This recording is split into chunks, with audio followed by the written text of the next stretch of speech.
Pues buenos días.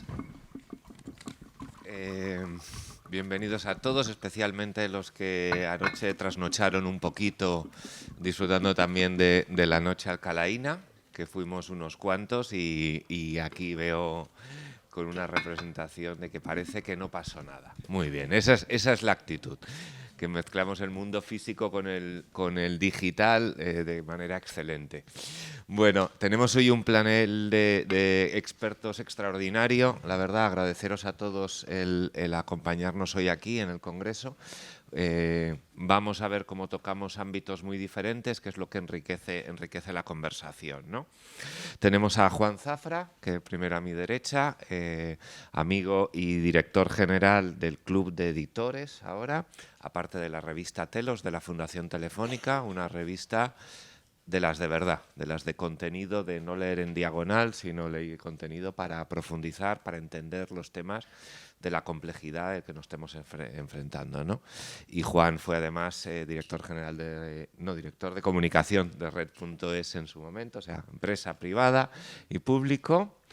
Augusto Serrano, que es ingeniero industrial, máster en gestión de tecnologías, y el director general o consejero delegado de Sismotur, que es la empresa de señalética inteligente, tema de sensorización, que hablaremos hoy tranquilamente de cómo ofrecer datos y captar datos, dos cosas que nos gustará hoy comentar. Jorge Rodríguez, que es el consejero delegado del grupo Esatur, que hacen formación y hacen también servicios culturales en el ámbito turístico, oficinas de turismo. Bueno, uno de los empresarios de referencia en el sector turístico. Bueno, y además hotelero. Ahora también, desde hace un tiempo, también tiene un hotel. Pues no, ya nos contará. Verónica Ramírez, que además de ser doctora en ciencias, es la directora de operaciones del clúster de Smart Cities. Y en el ámbito nos interesa mucho la experiencia que ha habido en el ámbito de las Smart Cities aplicado al turismo, porque las Smart Cities es un ámbito mucho más amplio, pero que tiene muchos ámbitos de confluencia con el mundo del turismo. Y José Miguel Roca, compañero de Autelsi, con el que compartimos muchas horas de trabajo y que además de ser ingeniero también, hoy tenemos aquí una fuerte representación técnica, aunque están ligados al negocio, extelefónico también, que en esta sala somos unos cuantos, los que hemos pasado por la casa madre, y consultor y miembro del grupo de trabajo de Autelsi de Turismo. Gracias a todos por acompañarnos. Pues vamos a empezar tratando... Uy, que si lo saco... Vamos a empezar tratando algunos temas que han salido en la charla anterior, ¿no? Para darle una continuidad en esto, ¿no? Estábamos hablando del uso de los datos en el sector y nos gustaría, pues primero, que hicierais una valoración cada uno, genérica, digamos, sobre el uso de la tecnología en el turismo, desde el ámbito que veáis más conveniente, y luego ya iremos entrando en cosas más de detalle. Juan, si te parece, ya que eres el que estás a mi ladito. ¿Tienes? Bueno, entiendo que es una primera intervención general, ¿no? Bueno, no estuve anoche, pero ha sido todo un viaje muy satisfactorio llegar hoy aquí. Yo vengo de Torrelodones, de manera que han sido 100 kilómetros y he salido muy pronto y he tenido oportunidad de tomar ahí un café en la explanada de aquí al lado y maravilloso. Gracias, Leonard, y a quienes hacéis estas jornadas. Bueno, voy a intentar ser muy breve en esta exposición inicial, porque además en la conferencia pues se han dicho muchas de las cosas que a mí me has asignado en el programa seguramente. Y voy a hacer 3 notas previas. Primero que aunque hago la revista Telos, la dirijo, no represento a Fundación Telefónica, no soy técnico, aunque de la formación en el ámbito de las humanidades la he complementado con 2 másteres en inteligencia artificial y otro en transformación digital, y que algo se me ha pegado trabajando con Telefónica y con otra multinacional de las telecomunicaciones, UST, con la que colaboro. Algo se me va quedando de ese apartado técnico, pero aquí luego intervendréis los técnicos seguro que ampliamente, ¿no? Y una tercera anotación. estos son problemas que tenemos en el presente y en el futuro inmediato, pero en el hoy tenemos un problema mucho más grande, que es una guerra que un sátrapa asesino pretende devolvernos al siglo XX, si no incluso más atrás, y que, por tanto, las consideraciones que podamos hacer en el hoy pueden estar muy condicionadas por dónde acaben terminando estas cosas, que se sabe cómo empiezan, pero no cómo acaban. Y, de hecho, las consecuencias que están provocando y que tardaremos en solventar, pues nos van a condicionar muchas de las cosas que estáis tratando y que vamos a tratar aquí, ¿no?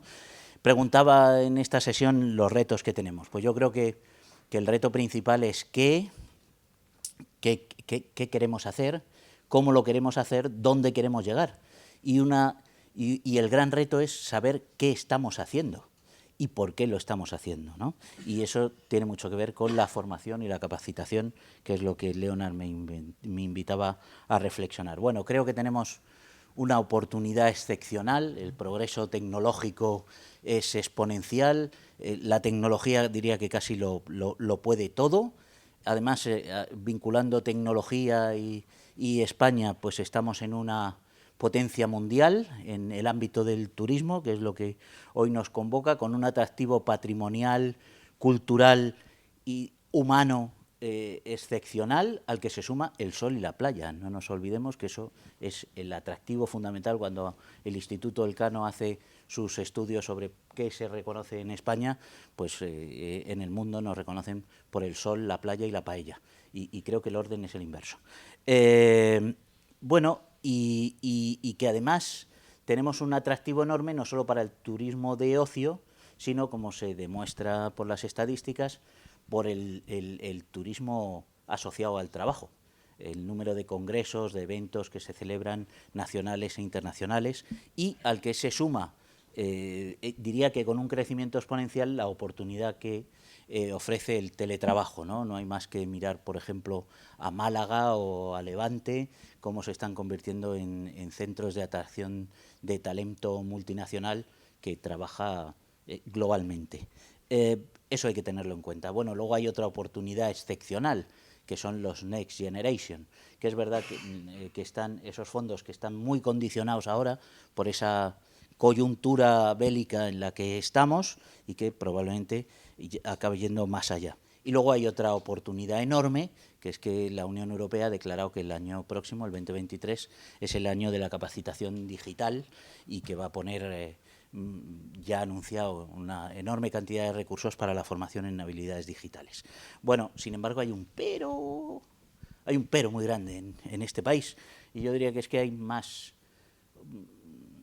anchos que Quijotes, ¿no? Hay más adocenados que soñadores y emprendedores, que todavía oigo a mi abuela decir, hijo, no te signifiques, ¿no? Y eso aplana el espíritu creativo y el espíritu crítico. Y que todavía, desgraciadamente, somos un país muy acostumbrado a aplicar solo una de las 4 reglas básicas: sumar, restar, multiplicar y dividir. Es esta última con la que, desgraciadamente, solemos quedarnos.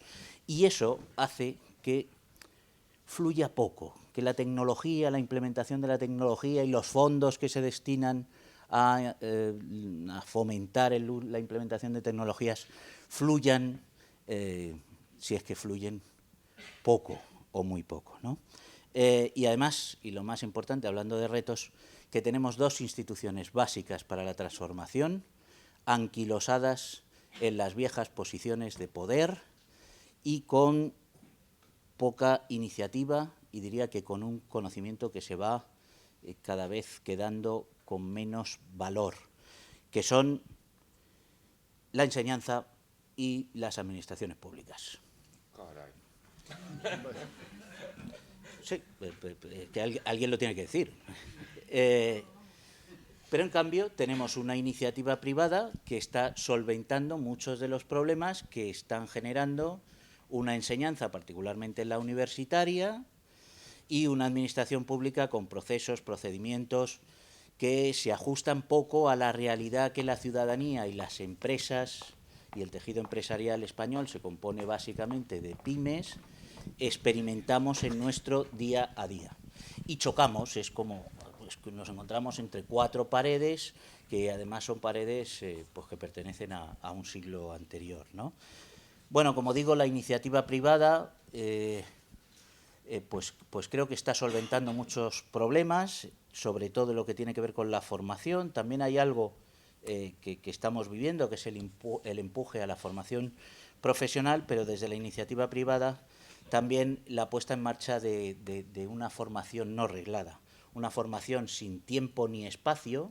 Esto es una realidad que casi parece una perogrullada cuando lo digo, pero no se deja de aprender, y en un proceso de cambio exponencial como el que la tecnología nos permite, la formación no se limita a un momento concreto en nuestra vida y por tanto hay que ni a un espacio concreto en nuestra vida, y por tanto hay que impulsar metodologías y carreras en el sentido de currículas que se desarrollan a lo largo de toda la existencia, diría, de toda la vida, sea profesional o preprofesional, ¿no?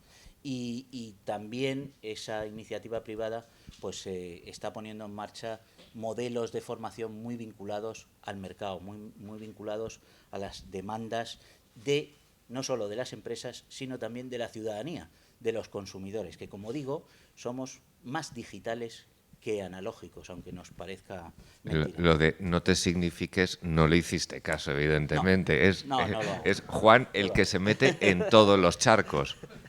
Especialmente siendo del ámbito que eres profesor en la universidad, además también, que no todo el mundo lo sabe, con lo cual la crítica a la universidad en este caso viene desde dentro. Muy bien, gracias. Iremos ampliando los temas. Augusto, si te parece, darnos una visión general de tu visión sobre el uso de los datos y la tecnología. Bueno, antes de nada agradecer al Ayuntamiento de Alcalá el promover esta jornada, a Cron y a Open Ideas en invitarme a estar aquí hoy con vosotros, y por hacer un poco de hilo con la anterior ponente, con Ana Caballero, me he quedado ahí con una frase, ¿no? en intentar evitar en el que sigamos teniendo libertad de elección, ¿no? Cuando uno lee a Yuval Harari, que nos dice que ha desaparecido el libre albedrío, ¿no? Que nos han hackeado, eso me hace pensar que es si cabe más necesario tener un enfoque en el que al turista no lo predeterminemos en función de sus perfiles, y vayamos a un enfoque, yo creo que más enriquecedor, sobre todo hablando desde España, en el que tenemos una oferta patrimonial, natural, gastronómica muy importante, ¿no? Yo soy defensor de mostrar toda nuestra oferta turística de nuestros destinos, y que sea el turista que nos visita el que tenga esa libre elección, proponiéndole pues distintos ámbitos que conocer, que visitar, ¿no? Claro, para llegar ahí, pues entramos en lo que es la gestión de ese dato turístico, ¿no? En crear inicialmente pues toda la oferta turística de nuestros destinos, ¿no? Es donde en Sismotur tenemos experiencia, porque llevamos pues un largo proceso de digitalización de muchos destinos. Algunos están aquí presentes, como es el municipio de Úbeda, y tenemos primero que abordar en un proceso que no es sencillo el cómo estructurar esos datos turísticos de una oferta tanto de recursos como de servicios turísticos, y ese es un proceso complejo. Evidentemente las administraciones tienen que empezar a transformarse digitalmente y no pensar en utilizar sistemas más del siglo pasado, ¿no? No tan digitales, y ese proceso pues necesita evidentemente, como lo señalaban también, de formación y de talento digital dentro de las administraciones, ¿no? Luego, si damos un paso más, una vez que tenemos esos datos turísticos, viene el proceso de integración de las distintas plataformas tecnológicas, ¿no? Vamos a casos muy muy reales. Tenemos un destino en el que esa riqueza turística la tiene que transmitir, la tiene que comunicar. Pues vamos a tener la web, vamos a tener su app turística, vamos a tener sus señales inteligentes, terminales virtuales. Y si queremos tener un verdadero destino inteligente, pues tenemos que llamar a los mejores profesionales de cada ámbito, que no necesariamente es la misma empresa, ¿no? Y aquí viene uno de los retos, que es el poder integrar los datos en cada una de estas plataformas, ¿no? Para hacerlo de manera eficiente, ¿no? Es decir, que tenemos que ponernos de acuerdo en esa estructura de datos, ¿no? Nosotros hemos sido promotores, y no solo promotores, sino corredactores con Segitur, de esa norma de semántica de datos de destinos turísticos inteligentes, que es el cimiento. Es el cimiento porque es la oferta turística, y esa oferta turística, que es la que le vamos a brindar a ese visitante, se la tenemos que enviar a través de los distintos canales, ¿no? Y luego yo diría un tercer nivel, en esta primera fase de introducción, en que hay un verdadero riesgo. Yo creo que hay, por una parte, la necesidad de diferenciarse cada uno de los destinos, es decir, ser diferente, tener su propia plataforma, su propia app. Y aquí yo creo que en España, desgraciadamente, somos los campeones del mundo de app turísticas, ¿no? Y digo desgraciadamente porque tantas hemos hecho que al final el turista se nos va a Google Maps o se nos va a TripAdvisor, ¿no? ¿Y qué es lo que pasa? Pues es terrible, porque esas compañías no van a tener en sus objetivos la promoción digital, la promoción del territorio. Y con esto que quiero poner sobre la mesa, que o tenemos administraciones inteligentes o no vamos a tener la capacidad de promocionar el territorio. O sea, ojo que es un reto. Si no somos capaces de plantear, y es aquí donde veo el tercer nivel, en el que es intentar promover plataformas globales en el que podamos tener los datos de Úbeda, los de Baeza, los de la Ciudad del Patrimonio, pero controlado por una administración que tutela el interés público. Y esos son retos en los que avanzamos, pero que no podemos evitarlos. Es decir, tiene que estar ahí la administración, ¿no? Yo creo que el papel de la administración en este sentido es básico. Y bueno, situaciones, yo diría situaciones como la pandemia, que nos ha traído, ha sido terrorífica, sí que ha sido un acelerador digital y sí que ha habido una conciencia por parte de la administración en el que hay que subirse a ese proceso, ¿no? Y es ahí donde yo creo que las empresas tenemos que ser capaces de acompañar a la administración.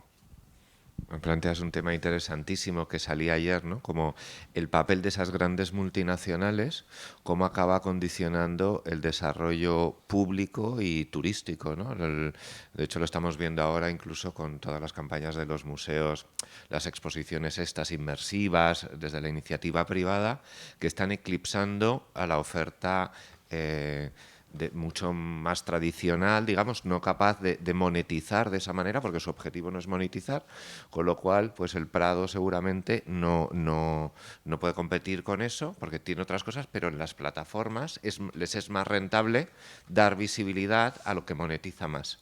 Acabaríamos en una situación complicada en ese sentido, ¿no? Mira, engancho contigo, Jorge, que yo creo que es muy interesante.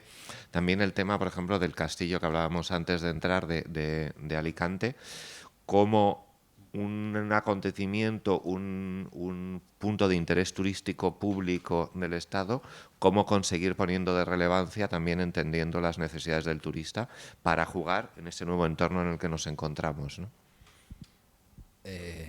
Hola.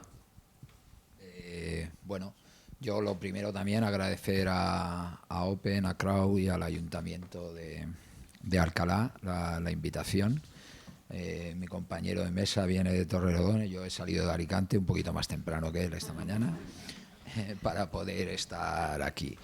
También agradezco el piropo de que se me considere experto, pero yo, parafraseando a Groucho Marx, pues me llaman experto porque no me conocen. Pero no, yo, si me permitís un minuto, primero presentaros un poco las empresas a las que represento para que podáis pues un poco entender mi posición y mi punto de vista. Yo, bueno, no sé si por suerte o por desgracia, no he trabajado en Telefónica y no he trabajado para nadie, quitando mi verano de COU, perdón mis términos viejunos, para la gente joven. COU es lo segundo de bachiller hoy en día. O sea, trabajé en el BBVA ese verano, BV, porque en aquel momento era Banco Vizcaya solamente, y soy autónomo desde los 19 años y creé mi primera empresa a los 19 años y solo he trabajado para mí mismo, no he trabajado para nadie. Entonces no sé si es suerte o desgracia. Actualmente, pues soy el CEO de 4 empresas.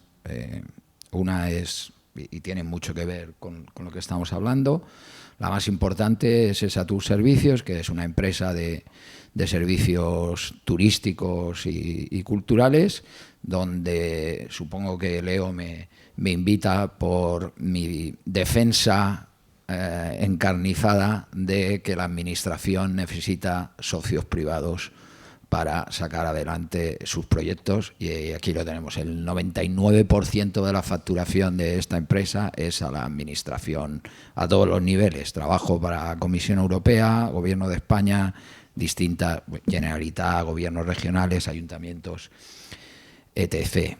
También tengo un centro adscrito a la Universidad Miguel Hernández, que es una de las 2 universidades públicas de la provincia de Alicante, junto con la UA.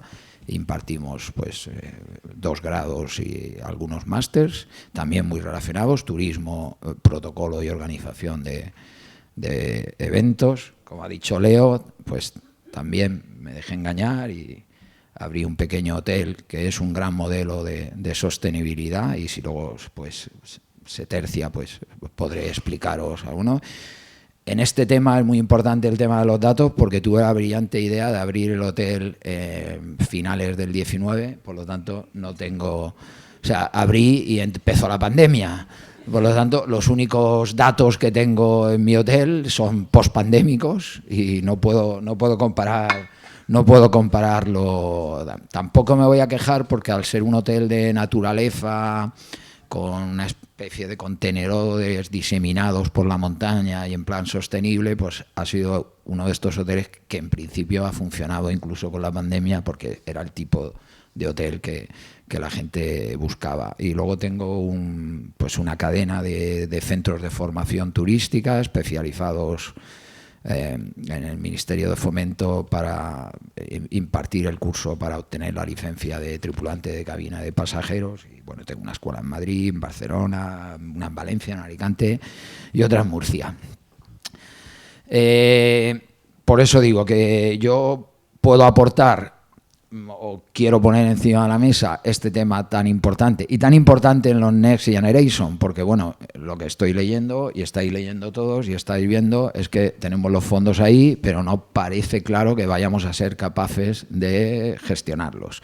Y parece claro también que las administraciones públicas que han recibido estas asignaciones, digamos, de manera directa desde Europa, no parece, y que me perdonen si soy demasiado agresivo con las administraciones públicas, no parecen preparadas, si no tienen socios privados, a poder gestionar esta línea de Next Generation. Con respecto a los datos de inteligencia artificial, pues bueno, como he dicho, no me considero un experto, y casi pues un poco de vergüenza estar aquí rodeado de unos perfiles tan técnicos, pero como empresario sí puedo decir que me parece absolutamente apasionante el fruto que yo le puedo sacar como empresario a los datos que me puedan ofrecer los técnicos y la inteligencia artificial a la hora de tomar decisiones en en mis empresas. Me preguntabas, Leo, por el castillo. Sí, bueno, el castillo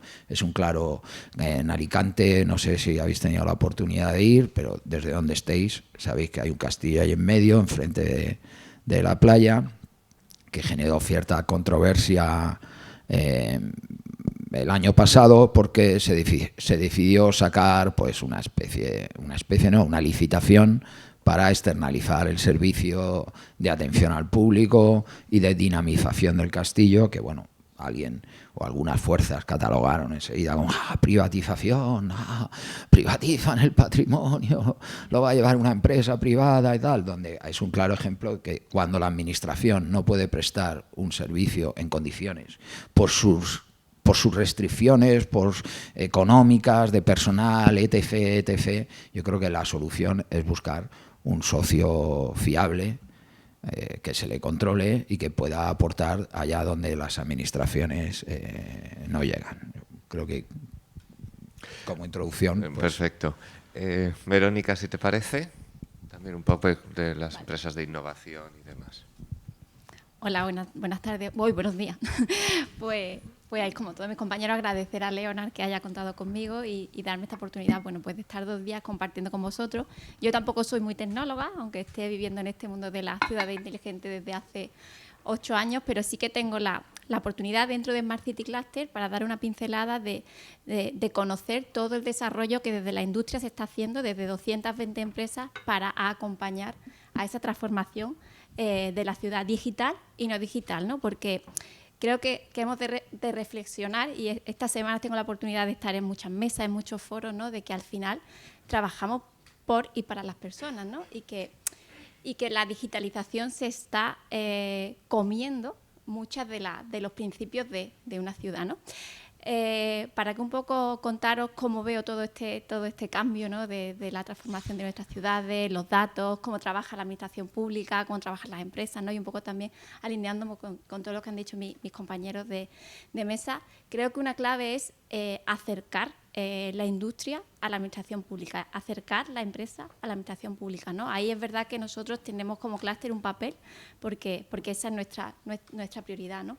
Pero acercarla de una forma natural, no forzada porque haya un contrato, no forzada porque haya una licitación, sino que cuando estemos trabajando desde la administración en definir ese modelo de ciudad, hagamos lo más participativo posible a la empresa y a la industria y a la ciudadanía también, para un poco trabajar alineados, ¿no? Porque si desde la administración trabajamos de espalda al que luego va a ser mi proveedor, que ya no debe ser un proveedor, es un acompañante. Esto no es el proveedor que llega, pone un aire acondicionado y se va. Estamos hablando de una transformación en la que el proveedor tiene que acompañar a la ciudad. O sea, no se puede ir, porque él conoce la tecnología. El que tiene la capacidad es la industria, ¿no? Entonces, creo que falta una parte de, muchas veces por la propia ley de contratación del sector público, por la forma en la que las administraciones pues, pueden ser un poquito inflexibles, no tener miedo a escuchar a la empresa, pero a escucharla, y también ahí la empresa le tiro un tirito, no siempre tenemos que vender. Tenemos que entender que no siempre la administración va a comprar el producto que yo tengo. Ayer me daba un poco de miedo que en el café pues había algunas empresas que además son de mi clúster, no, o son el clúster realmente, y por escuchar a un concejal en una mesa aquí antes de decir 3 datos sobre turismo, rápidamente se acerca a venderle su producto. Y yo digo, vamos a ver, pero realmente tú sabes si este concejal quiere trabajar en la línea que tú le estás contando, si es que no te has parado ni a preguntarle. ¿Realmente él quiere poner un desarrollo tecnológico donde diversifiquemos a nuestro turista para que no vaya al museo porque hay mucha gente? A lo mejor esa ciudad quiere que haya una cola en el museo, porque es su estrategia de ciudad, ¿no? Entonces, desde mi postura tengo la capacidad de ver lo que hace la industria y lo que hace la administración, ¿no? El sector está creciendo y muy rápidamente. ¿Y qué ocurre? Que muchas de las empresas que ahora están siendo proveedores de las ciudades no vienen del sector de la ciudad, jamás han trabajado con las ciudades. Con lo cual ese desconocimiento es una brecha tremenda a la hora de trabajar con una ciudad. No conocen los procedimientos, no se paran a pensar realmente, a entender qué es una ciudad. Ahí también falta mucha formación, mucha formación en la industria de qué es una ciudad, porque no puedes llegar como un elefante en una cacharrería soltando allí tu tecnología, ¿no? Y no pensar que la tecnología en sí es el fin, sino pensar cuál es el problema de la ciudad. Y yo con mi tecnología, que no siempre es la misma, tendrás que adaptarla a la realidad de ese territorio. Voy a ver si puedo ayudar, ¿no? Entonces, me choca mucho, ¿no?, que haya esa ruptura de querer vender tecnología, porque sí, porque tengo que vender y porque al final todos queremos vender. Yo como clúster quiero que todas las empresas del sector de la Smart City vengan a mi clúster porque es el mejor, pero creo que estamos en un tema que es la vida de las personas, con lo cual tenemos que pararnos a reflexionar si realmente podemos llegar a todas las ciudades pensando que mi tecnología es la mejor, ¿no? Entonces, esa clave de colaborar, de acercar a la industria, a la administración, pero de una forma, yo creo que deberíamos generar en las ciudades ecosistemas de innovación naturales, donde al final podamos compartir ideas, podamos de alguna manera romper ese miedo, ¿no?, a que porque yo me siente con 10 empresas, luego vaya a tener un problema en el procedimiento de licitación si una de esas empresas luego es la que de alguna manera va a ser la beneficiaria, ¿no? Y también hay la consultoría, que aquí habéis muchas consultoras, que si tenéis una trayectoria muy importante, que cuando estéis trabajando un plan con un municipio, contéis más con otras empresas, ¿no? Que otras empresas participen, porque al final, si vamos a poner esa tecnología, pues que esa tecnología esté fraguada desde el inicio, desde la planificación, ¿no? Y solo una última cosa, creo que datos empiezan a sobrar, ¿no?, o empiezan a llenarse nuestras ciudades de datos, ¿no? Y ayer por la tarde estaba con un ayuntamiento de menos de 20.000 habitantes y estamos trabajando con ellos en la revitalización de su casco urbano, ¿no? Y también creo que falta mucho la parte urbanística, ¿no? Tenemos muchos tecnólogos ya, pero las ciudades son suelo, ¿no? Entonces no vamos a pensar solo, yo le decía ayer al alcalde, no vamos a pensar solo en revitalizar el comercio, digitalizando el comercio, porque si el espacio urbano es horrible, nadie vaya a comprar. Por mucho que tú esa empresa la digitalices, vamos a ser claros, ¿no? Vamos a hacer el espacio. Al final las ciudades lo que tenemos que invitar es a recuperar las relaciones humanas, ¿no? Y a esas relaciones que cada vez son mínimas, pues llevarlas a los centros de las ciudades, ¿no? Invitar, al final compramos por impulso, no vamos a... O sea, nosotros en la pandemia como clúster vivimos tropecientas mil plataformas de e-commerce que no han llegado a ningún sitio, o sea, no vamos a competir con Amazon. Yo voy a seguir comprando en Amazon y en el Corte Inglés y voy a seguir comprando en Zara porque no tengo tiempo y lo hago desde el tren, pero sí cuando salga a tomarme una cerveza me compraré unos pendientes o unos zapatos, pero porque estoy en un espacio amigable, ¿no? Entonces se nos olvida que en la ciudad es suelo, ¿no? Entonces me decía el alcalde, le estábamos contando y dice, pero si es que yo no quiero más datos. Dice, a mí me pusieron el Wi-Fi for Euro y me dijeron que tenía datos, que nunca he visto, además, me dice, porque me dijeron que yo iba a saber quién entraba, quién salía. Me han puesto unos tótems de turismo y me han dicho que también iba a tener datos, y yo no tengo datos, entonces ya no quiero más datos, ¿no? Y entonces le explicamos, es que quiero decir, no tiene recursos en su ayuntamiento para esos datos. Entonces decíamos, oye, ¿qué dato te interesa a ti? ¿Qué datos? 1, 2, no aspiremos a más, ¿qué datos? El perfil del turista, el que entra, el que sale, y entonces vamos a trabajar para darte a ti, que no tienes capacidad, un informe de datos. ¿Cuándo? 3 semanas, 1 mes y medio, 3 meses, pero no podemos llegar con la boca llena, te voy a dar datos y datos. ¿Puede la administración absorber todo ese dato? Y me callo. Salen aquí todos los temas. Mira, a mí me fascina el trabajo que hacéis en el clúster, por supuesto, pero el cambio que ha habido en la colaboración entre empresas, ¿no? El nivel de complejidad de los proyectos, y más ahora, pero no solo ahora, ¿no? En los últimos años se ha visto claro, y desde luego pues esta reunión es claro, en la mayoría de proyectos ya es raro que vayamos solos nosotros, sino que siempre hay alguien. Y no puedes identificar como que son proveedores o así, no, son socios del proyecto, porque son proyectos complejos en los que una sola empresa difícilmente reúne todas las características de conocimientos, de presencia territorial, entonces esa cadena de valor se va haciendo, es un trabajo mucho más en red, ¿no? Y que evidentemente tiene que involucrar a la administración en el mismo modelo de trabajo en red de desarrollo, no de venta y demás, ¿no? Voy a volver a lo de los datos porque esto no queda aquí, pero déjame dar paso a José Miguel, que nos cuentes un poquito también tu Sí, visión. punto de vista. Buenos días a todos. Como mis compañeros de mesa, quería agradecer a los organizadores y promotores del Congreso la posibilidad de que una asociación como Autelsi, una asociación profesional como Autelsi esté presente, y desde la perspectiva de observatorio que tiene la asociación quería hacer esta intervención inicial, focalizarla en 3 puntos. El primero, la aplicación de la inteligencia artificial al mundo del turismo. Si se hace un ranking de los sectores empresariales en España, el sector del turismo aparece de forma intermedia. No es un gran consumidor, usuario, aunque hay muchas aplicaciones posibles. La sensación generalizada, no solo en el sector del turismo, sino en todos los sectores de actividad económica, es que se ha dado grandes pasos en inversión y adopción de la tecnología en las diferentes empresas y sectores, pero falta dar un paso decisivo hacia la creación de valor. Se están cogiendo aplicaciones, pero no se está poniendo el foco en la creación de valor, que debería ser el siguiente paso de esta evolución, tanto en el sector del turismo como en el resto de los sectores. Hay grandes oportunidades, pues el plan de recuperación, transformación y resiliencia tiene un plan de modernización y competitividad del sector turístico que ofrece grandes oportunidades. Incluso la Estrategia Nacional de Inteligencia Artificial cita como uno de los preferentes el sector del turismo para aplicar esta tecnología, dado que es un importante peso del sector en el PIB. El segundo tema que quería tratar es el tema del talento digital.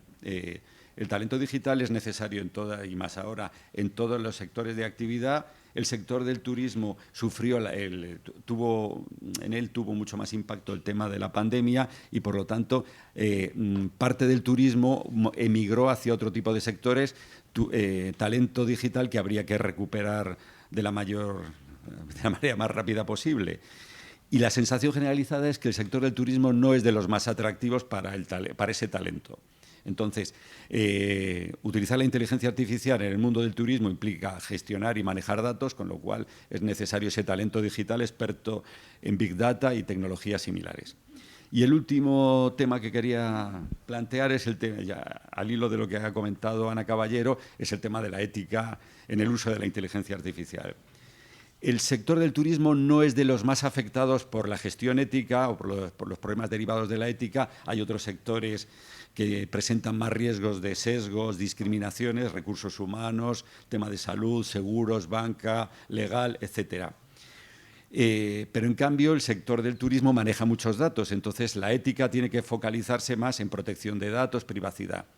¿Y por qué es importante la gestión ética en las empresas? Porque cada vez los consumidores están valorando más a la hora de elegir una empresa para cualquier prestación o servicio que realicen una gestión ética de su uso de la inteligencia artificial. Por lo tanto, se está convirtiendo en un punto importante a considerar a partir de ahora.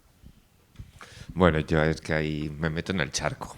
Ayer ya, como que estaba sentado abajo, no pude intervenir con el tema de menos datos. Y no lo compro, no. Creo que necesitamos los 5 Vs que se habla en Big Data, ¿no? Que es Big Data con B, pero luego son 5 Vs. Volumen, veracidad, velocidad, valor de los datos, ¿no? Esas 5 características que necesitamos. Pero yo creo que aquí una mezcla. Es lógico que el alcalde que lo comentaba, él no necesita volumen de datos.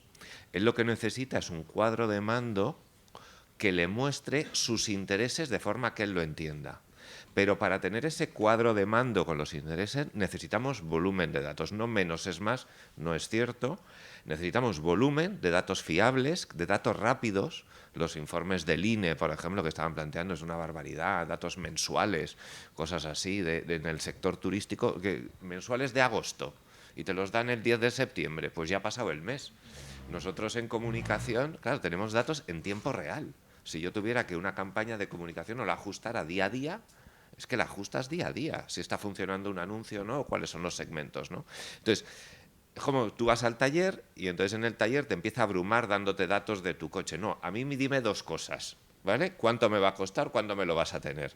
Y él necesita muchísimos datos para analizarlo, ¿no? Entonces, hay esa diferencia, que estamos aún en una visión desde el ámbito tecnológico y no desde el uso. que es el cambio, ¿no? Ya la tecnología se ha desarrollado, entonces tenemos que parar de hacer discursos tecnológicos y centrarnos más en la toma de decisiones, ¿no? Y te cedo la palabra, Juan, para hablar de los datos. Retomo. Sí, es verdad que yo antes hablé de mi libro y no mencioné siquiera la palabra datos, ¿no?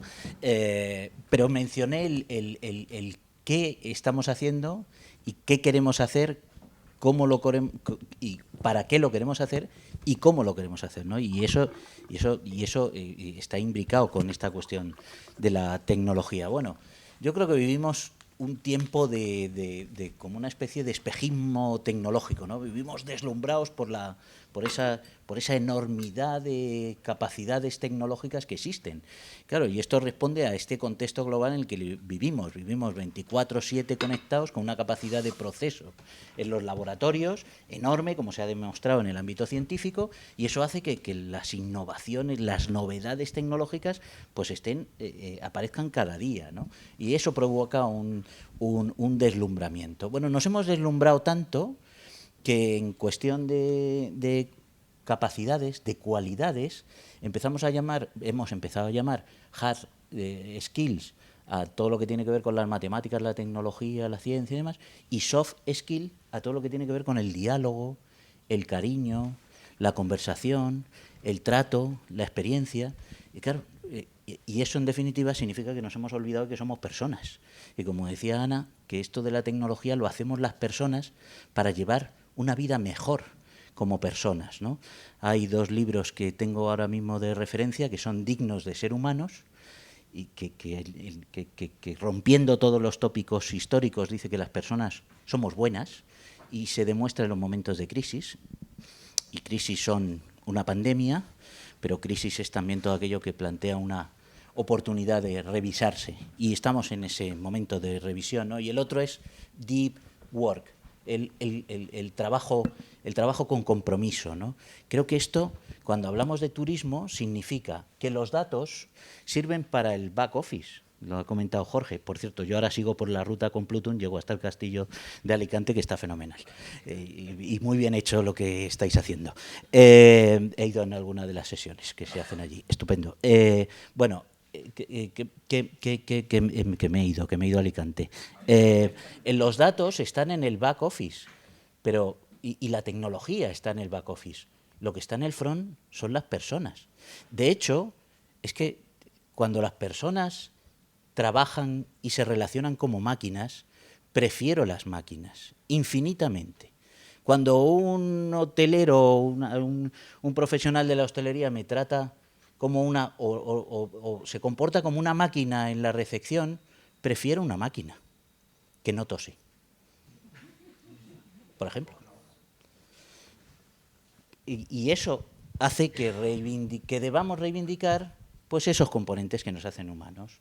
La atención, la experiencia, la confianza, que tiene que ver con la seguridad, el compromiso, el cariño. Esto suena a filosofía, claro, que ahora está ahí también, llevada no al back office, sino al rincón, ¿no? Hablábamos de todas esas aplicaciones, toda esa tecnología. Bueno, para mí eso donde está es en la gestión, en la mejora de los procesos, en la agilidad, en la anticipación también, porque a mí lo que sí me gusta es que cuando llegue a la recepción sepan cómo me llamo, que no, en fin, que no hago determinadas cosas, que me gustan otras. Eso me gusta, eso es atención. Y eso hace que mi experiencia ciudadana en el destino turístico sea muchísimo más gratificante, que me sienta muy seguro en un mundo repleto de incertidumbres y de inseguridades y que pierda todos los medios. Pero eso necesito que me lo explique una persona comportándose como un humano y no como una máquina. Ya que hablamos de personas, ¿por qué no profundizamos un poco más en el tema de las competencias digitales, ¿no? Tanto en sector privado, sector público, estamos en los índices DESI de la Unión Europea, salimos muy bien en infraestructuras y muy mal en tema de competencias digitales y como decimos, la transformación económica que necesitamos la tienen que hacer las personas, ¿no? Si quieres, Jorge, o como queráis. Bueno, un apunte y es verdad, ¿no? Yo creo que a veces se nos olvida que muchas de los procesos de digitalización no es un problema tecnológico, sino realmente es un problema de talento y de las personas, ¿no? Nosotros cuando iniciamos hace ya 6 años nuestra plataforma, ¿no? Una plataforma de información turística, pues el enfoque pues era un enfoque muy tecnológico, ¿no? El tener buenas funcionalidades y luego nos dimos cuenta que al final esa transformación digital solo se va a poder hacer si somos capaces de que los que tienen que utilizar esas plataformas, tanto el destino como los usuarios, pues son capaces y tienen talento para poderlo llevar a cabo, ¿no? Y no hay que olvidar que venimos de unos procesos, por ejemplo, hablando de temas de dar información turística, muy vinculado a las ferias, muy vinculado al papel, y que esa transformación digital tiene que tener en cuenta las inercias, ¿no? Y tiene que tener en cuenta las capacidades y también los medios, ¿no? Yo cuando veo la inversión que se está realizando en esos planes de sostenibilidad turística, estamos hablando en términos de inversión, la pregunta que me hago es ¿y cómo vamos a ser capaces de mantener y de dar vida a esas plataformas, ¿no? Yo creo que eso también, una vez más, es un reto, ¿no? Y no dejo de coger el hilo de Verónica cuando hablaba del tema y me parece muy pertinente, ¿no? En hacer habitable los espacios y que nos guste ir a comprar.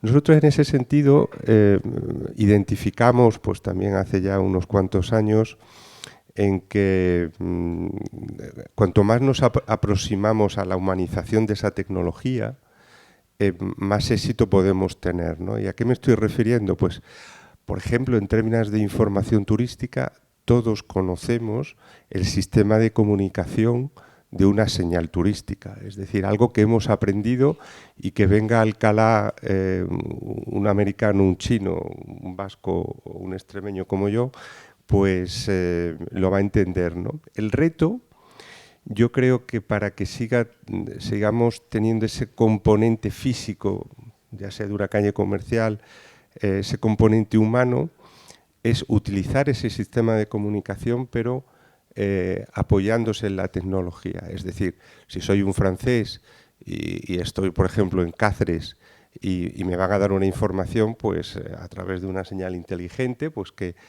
sea en francés, ¿no? Y que seamos capaces de continuar ese sistema de comunicación, pero haciéndolo digital, en términos de eventos, de temas de temporalidad, en temas de propuestas, ¿no? Y luego yo creo que también es muy importante, nos decía sobre la importancia de los datos.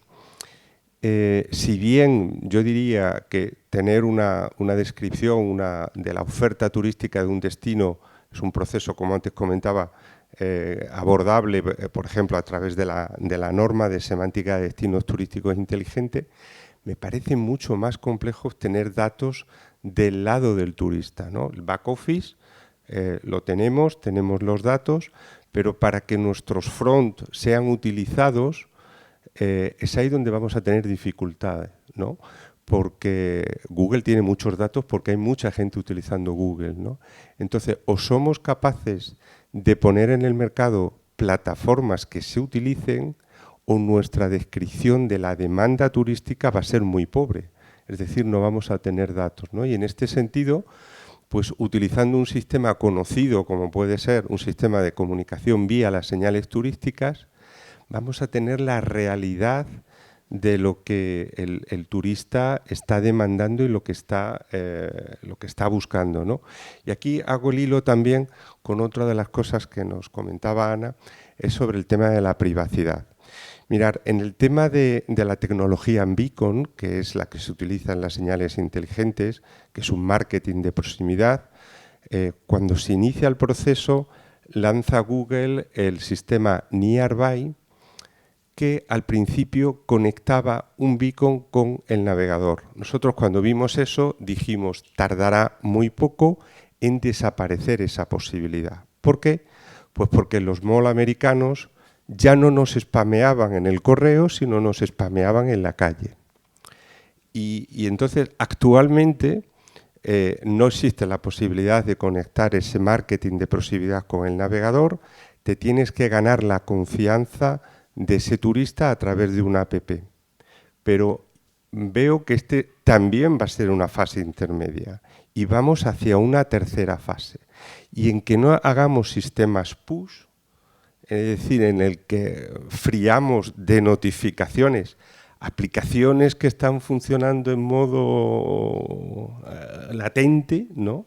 Porque ya estamos viendo que Android y iOS nos las quieren quitar, porque el usuario demanda privacidad. Y en ese sentido tenemos que ir a un enfoque más prudente de decir, no, vamos a darle la información al turista cuando nos la pida.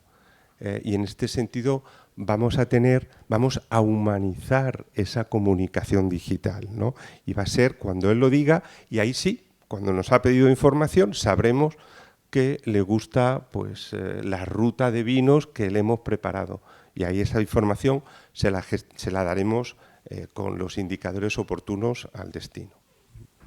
Jorge, si quieres de las competencias digitales un poquito, tú que estás en el ámbito, digamos, también de la formación, ¿cómo estás viendo la evolución? A ver, en competencias digitales estamos mal.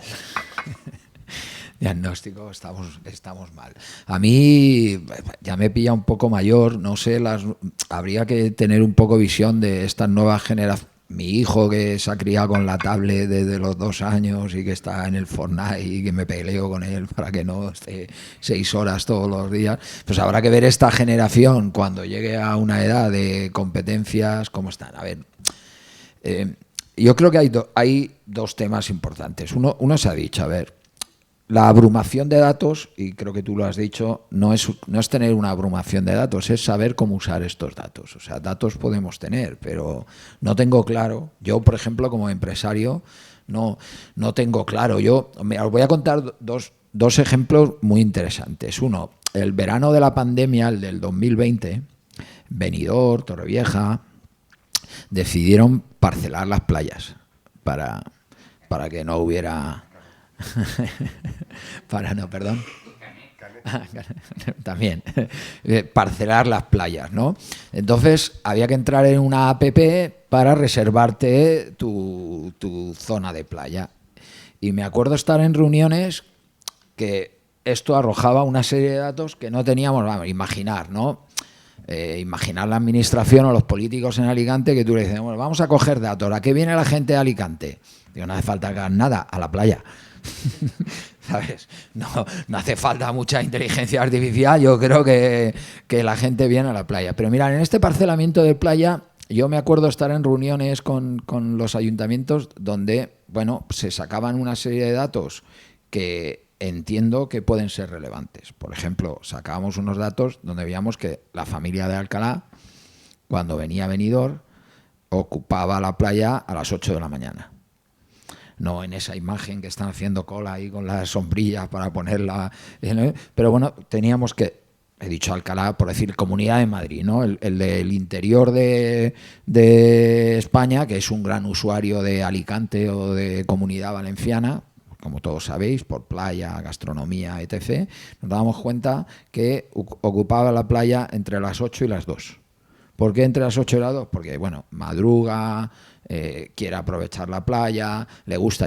Los de Alicante, no estamos en la playa de 8 a 2, bueno, cuando somos pequeños, con 10 años, que nos lleva a nuestra madre y nos dejaban allí en la playa y ahí pasabas el día, pero nosotros ya no vamos a la playa, nos damos un baño y nos volvemos, no somos de estar, ¿no? Y nos dimos cuenta, por ejemplo, que el turista de Comunidad de Madrid sí le gusta pasar 7 horas y estar toda la mañana en la playa. ¿Por qué deja de ir a la playa a las 2? Porque es la hora de tomarse el arroz. Y se quiere comer el arrocito, tal. Y esto lo ibas analizando por distintas nacionalidades y ves, pues, por ejemplo, que el turista británico no va a la playa a las 8 de la mañana, era el evento. Y bueno, ahora hay que saber estos datos qué nos aportan ¿cómo podemos sacarle? Porque entiendo a este alcalde, bueno, yo al final, por la playa todos, ¿no? En el castillo de Santa Bárbara estamos, bueno, ahora que al Ayuntamiento de Alicante le han concedido el plan de sostenibilidad, y que conozco porque Open y Leo hemos trabajado con el Ayuntamiento para pedir los fondos, les han dotado 5 millones y gran parte de ese dinero va a digitalizar un castillo que tiene 1000 años, donde hoy en día no tenemos ni wifi, que tiene unos muros así. Pero bueno, desde que yo cogí la gestión hay una serie de datos que hemos, por ejemplo, no sabíamos cuánta gente entraba en el castillo, porque paradójicamente entre Helsinki y Marrakech debe ser el único castillo que no se cobra por entrar. Allí mis políticos administradores de todos los colores les ha dado pánico. Que si cobro en el castillo me van a crucificar. Y digo, pero, alcalde, a todos, llevo 20 años hablando con el alcalde de Alicante, pero es que en todos los castillos es que usted para en Almansa y paga 3 euros por entrar al castillo de Almansa, y que me perdone algún almanseño, está que se cae. Yo, por ejemplo, claro, si tú cobras una entrada, pues ya puedes tener unos datos, coger, saber cuánta gente entra. Yo me acuerdo cuando entré al castillo que alguien dijo, a ver, ¿cuántos visitantes tenemos? Voy a hacer el acento, 600.000. Digo, ¿por qué? Porque entran unos 300.000 por el ascensor y entonces calculamos que otros 300.000 porque al castillo se puede acceder por ascensor o andando, ¿no? Entonces, bueno, desde enero tenemos datos. Sabemos que el castillo lo han visitado desde el 20 de enero al 30 de septiembre 720.000 personas. Me pusieron deberes de que entraran 600.000 deberes. No vamos a llegar a 1 millón, es absolutamente un éxito, lo podéis ver en prensa, tal, pero bueno, de una manera, perdonar, y muy analógica, porque los datos que tenemos es una persona en la puerta con un ordenador, buenos días, bienvenido, de dónde viene, apuntamos la gente que viene y sabemos de dónde viene.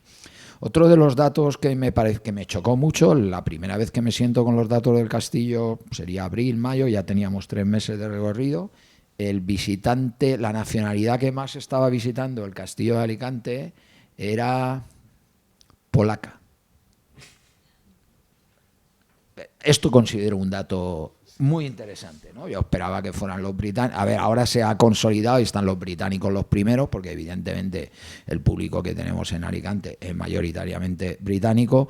Luego vienen los alemanes, los franceses y los polacos están pero en los primeros meses de primavera, pues una de las reflexiones, ¿y de dónde salen tantos polacos, no?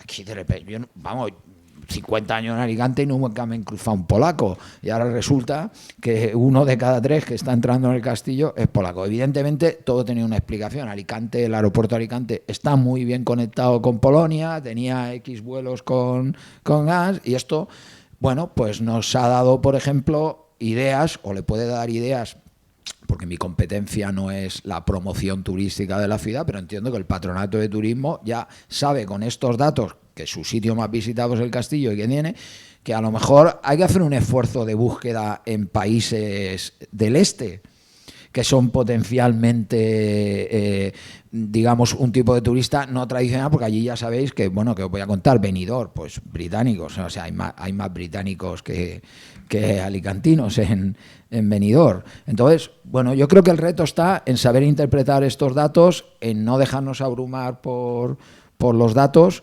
y que los expertos puedan, como ha dicho, oiga, pues a mí deme exactamente las pautas, no me cuente, pero yo creo que es un mundo apasionante y que los datos nos pueden. Sobre las competencias digitales, pues hombre, yo creo que el talento digital va a estar muy difícil conseguir. Ya estoy diciendo que yo espero que esta generación que viene ahora nueva sea una generación mucho más tecnológica, pero yo como empresario, y supongo que el reto de cualquier empresario es retener el talento. Y retener el talento tecnológico hoy es muy complicado, porque el que sabe un poco de esto, mañana le hacen una oferta mejor, y el que luego tú has invertido y luego viene, ¿verdad? Entonces, creo que la formación en general debe profundizar mucho en este tema de competencia digital. Yo tengo un centro universitario, tengo muchos empleados doctores, muchas veces soy muy crítico con mis profes doctores, porque digo, es que solo habéis estudiado, no habéis trabajado. Claro, entonces tenéis que tener... Entonces, por ejemplo, la formación universitaria es muy rígida. Bueno, ya lo sabéis, ¿no? Bueno, yo me acuerdo que cambiar asignaturas en un grado mientras pasas por ANECA, pides a la universidad, vuelven a... De hecho, muchas veces la universidad dice, sí, no te metas. No me voy a meter, yo quiero dar asignaturas que se adapten al tiempo, pero que si pido una asignatura y luego entre que va a ANECA, luego vuelve a gobierno, porque ya sabéis que en España las competencias en formación están derivadas, o sea, tú primero pides el cambio al ministerio, a ANECA, y luego te lo tiene que dar el ABA, que es la agencia en Valencia en este caso, y al final tardan 2 años en aprobarte el contenido. Imaginar, esto es ridículo, porque ¿cómo evoluciona el mundo tecnológico? A una velocidad increíble. Deberíamos de meter unas asignaturas transversales. Me está viniendo un vicerrector de la Miguel Hernández, Fernando Borrás, hace ya un par de años, me dijo, si yo mandara, programación sería una asignatura obligada en todas las carreras, hasta en historia del arte. Programación, igual que tenemos unas asignaturas transversales, como puede ser el inglés hoy en día, que, a ver, oye, para todo tenemos que tener el inglés como una asignatura transversal. Entonces, me decía, yo obligaba a que la programación sea una asignatura transversal independientemente. Y yo creo que en esto debemos hacer una reflexión, porque la formación es muy rígida. La formación académica de excelencia es absolutamente rígida y no permite que se puedan adaptar. Esto ha dicho Juan, ¿no? La formación a lo mejor privada, la que no es universitaria, es mucho más ágil. Bueno, ya todos conocéis. Bueno, yo trabajo, por ejemplo, para... soy filólogo inglés y hablo bien inglés, pero me gusta decir Accenture, antes que alguien me diga Accenture, ¿vale? Pero bien, en Accenture tú entras, yo trabajo para Accenture y les hago eventos y me quedo alucinado cuando entras, por ejemplo, en la Torre Picasso aquí en Madrid, que he ido a hacer alguna vez algunos eventos para ello, y tienen chavalines de 19 años ahí sentados en sofás, con las tablets, no, o sea, y he llegado a oír de no queremos que pasen por universidad porque me los malvan, quiero decir, porque los tienen 5 años dándole una serie de contenidos que luego no son aplicables al mundo real. Y nada más lejos de mi intención que ir contra el mundo universitario, que yo lo represento y el que vivo. Pero sí que creo que esto es sobre el tema de las competencias digitales, tenemos que hacer un esfuerzo ahí de adaptabilidad para poder adaptar los contenidos de cualquier formación a la realidad.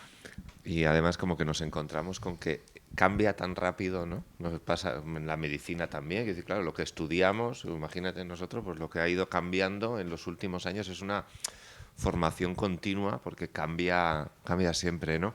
Vamos a ir cerrando, si os parece, dar las últimas impresiones. Verónica, si quieres. Me decía mi compañero que, perdón, digo, no me importa, o sea, yo no me identifico con la academia, terminé mi tesis con 27 años, que fui doctora, pero mi salto fue un papel que había en aquel, que alguna gente de aquí de Andalucía lo conocerá, la red de espacios tecnológicos, ¿no? Y nos llamaban los comerciales de la Junta, ¿no? Entonces, con 27 años me tiré a los polígonos de la provincia de Sevilla a hablar de innovación a las empresas, ¿no? Y estuve 4 años, como yo digo, de química poligonera. Y eso me ha dado mucho recorrido. Pero hacer una tesis doctoral, te digo que te da una capacidad de análisis y de toma de decisiones que es muy buena, ¿no? Pero dicho lo cual, pues me puedo identificar más con el polígono que con la... ahora ya con la ciudad, que con el profe, ¿no? No sé ni lo que me has preguntado, León. Nada.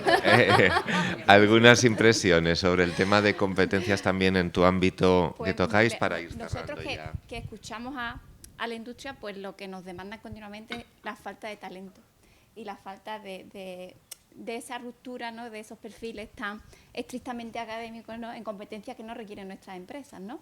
Y al final pues están entre ellos haciéndose robo de talento, ¿no? A ver, el que paga mejor es el que al final, porque al que es un crack le da igual, lo único que, porque sabe que están deseando, ¿no? Entonces nosotros también estamos trabajando mucho con la empresa en crear de alguna manera vinculación con las personas, ¿no? Es verdad que ahí también el teletrabajo no ayuda tanto, ¿no? Yo soy un poquito el bicho raro en mi empresa que no me gusta mucho teletrabajar.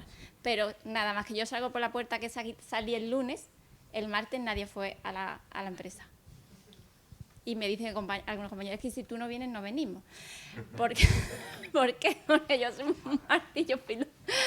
Porque pienso que las relaciones sociales son las que al final pueden hacer que tú te sientas parte de esa empresa y que tu talento pienses que está para esa empresa, ¿no? Que te sientes que no seas como yo soy un talento individual y entonces esté donde esté voy a aportar un valor y como este me paga más, me voy.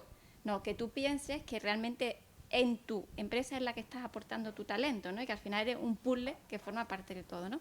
Entonces yo el teletrabajo me gusta porque me permite flexibilidad en mi vida como cualquier padre o madre, ¿no? Con sus niños, con sus tareas, pero creo que hay que generar un poco de vínculo emocional, ¿no? Para que al final tú seas parte de ese todo, ¿no? Y no siempre te muevas al mejor postor, ¿no? Pero nuestras empresas lo que nos trasladan es eso, que los perfiles que llegan desde la universidad no responden, ¿no? Y estamos trabajando con algunas universidades, entre ellas la de Málaga, la de Almería, Granada, en de alguna manera hacer una formación durante esa formación más cercana a la necesidad de la industria, ¿no? Pero no es fácil cambiar, ni mucho menos esas estructuras, ¿no?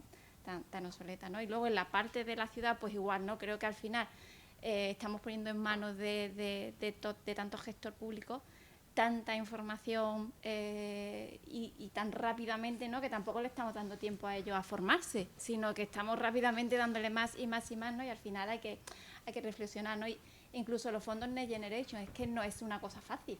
Es decir, que esto no es, y en 20 días tengo que presentar un proyecto y luego tengo que ejecutar en un año y luego ya sabemos cómo son los fondos europeos, ¿no? Que no te puedes mover de tu línea o ya estás perdiendo fondos, ¿no? Y al final la administración tiene ahí también un riesgo y una incertidumbre de decir cómo gestiono y con la dificultad que tenéis para contratar talento, ¿no? Que al final falta mucha capacitación, pero no solo en materia digital, sino en tantas cuantas materias, ¿no? Porque al final un fondo europeo, una justificación no tiene nada que ver con la digitalización, aunque nos ayude una automatización del proceso, ¿no?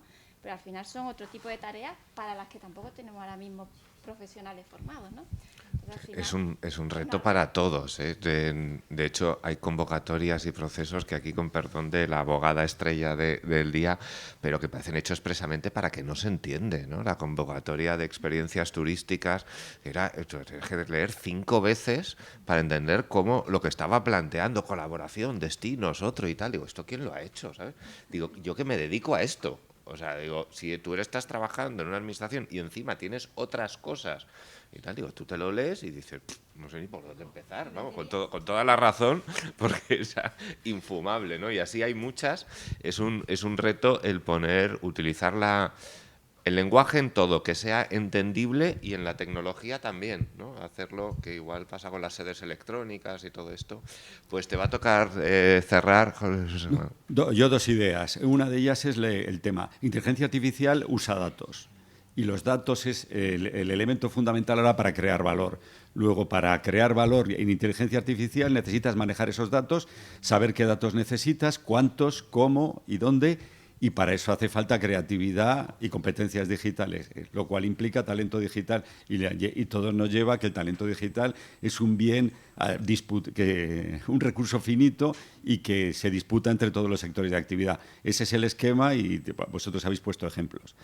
Y ya como nos hemos puesto muy serios y hemos hablado de muchas cosas y problemáticas y tal, un mínimo apunte de... tú has hablado de soñadores, de hay que ser soñadores al final y tal.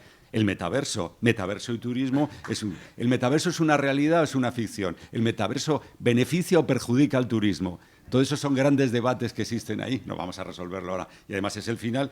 Y lo que sí es cierto es que las empresas del sector turístico deberían tener un ojo en el metaverso por si acaso.